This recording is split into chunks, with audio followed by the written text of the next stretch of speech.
we want to determine the domain and range of the function f of x equals 1 divided by the quantity x plus 2. The first thing to remember is the domain consists of all possible inputs, or x values, and the range consists of all possible outputs, or y values. Now, there's a couple ways of determining the domain and range. One way would be to analyze the graph to determine the domain and range.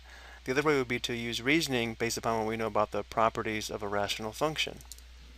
Let's start by determining the domain and range graphically. So whether we use technology or a table of values to sketch the graph of the function would look like this.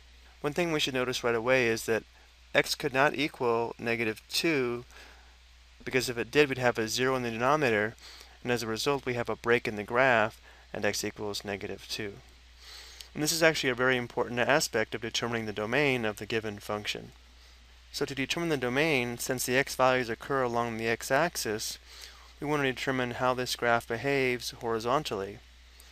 Well, horizontally it's easy to see this graph is approaching to the right and approaching to the left indefinitely. But because there's a break in the graph here, -2 is not going to be in the domain of the function. Another way that's helpful to determine the domain graphically is to project the function onto the x-axis. And again, notice if we did that, there'd be a break here at -2, but then all their x values would occur along the x-axis here and here to the left. So again, to the right we're approaching positive infinity, and to the left we're approaching -infinity.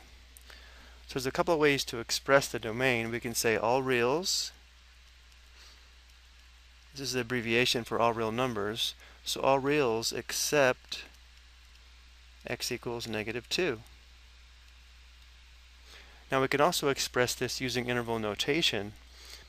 We'd have the interval from -infinity to -2. Now it doesn't include -2, so we have an open parenthesis, or the union from -2 to positive infinity. This would be the domain expressed using interval notation. And now to determine the range graphically, we want to determine how the graph behaves vertically, up indefinitely, or approaches positive infinity along the y-axis, and it also moves down indefinitely, approaching -infinity along the y-axis. But there is also a break in the graph at y equals 0. So if we projected this graph onto the y-axis, there'd be a break at y equals 0 here, but then from 0 it would approach positive infinity moving upward and -infinity moving downward. So we can say the range would be all real numbers, or all reals, except y equals 0, or we can express this using interval notation. It would be from -infinity to 0, union 0 to positive infinity.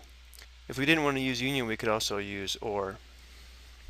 The other method of determining the domain and range would be to just look at the function and use what we know about the properties of a rational function to determine the domain and range. So for example, one of the first things we noticed is that we said x could not equal -2 because we'd have division by 0. So knowing that x can't equal -2 but could be any other value, that would lead us to the domain as we stated here, or here using interval notation.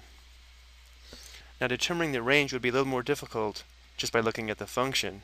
But notice as x approached -2, the denominator is getting smaller and smaller, and 1 divided by a very small number is actually going to approach either positive infinity or -infinity, which again we can see graphically as we approach -2 from the right.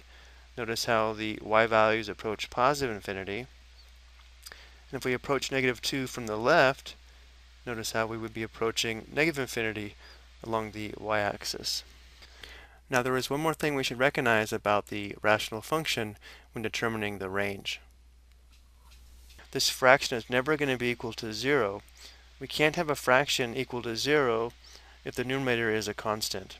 And that's the reason why we would have to exclude 0 from the range of the function, which leads us to a range of all reals except y equals 0 here or here using interval notation. Okay, I think we'll go ahead and stop here for this example. I hope this was helpful.